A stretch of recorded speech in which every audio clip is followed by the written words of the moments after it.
يقول: هل رسول الله صلى الله عليه وسلم صام العشر من ذي الحجة؟ السؤال ده فيه ريحة وهابية. يعني شاش يقول لي أنا مش أصومش إذا النبي ما صمش.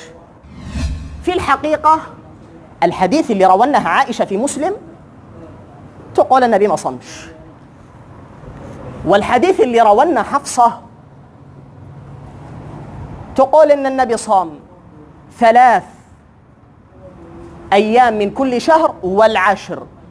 طبعا مش صيام العشر، إنما سميناها العشر تبركا بالليالي أيضا.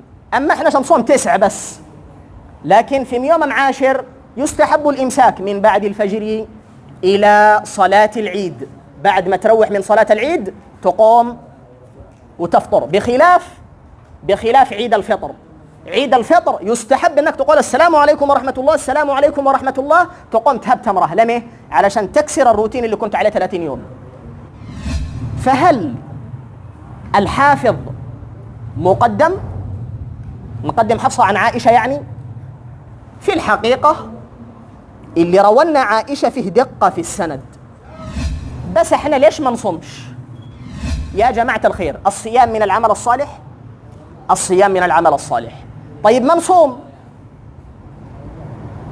ما من أيام العمل الصالح فيها أحب إلى الله من هذه الأيام العشر. يعني يا أستاذ صوم، ايش تيجي تقول النبي ما صمش يعني أنا مش أصومش؟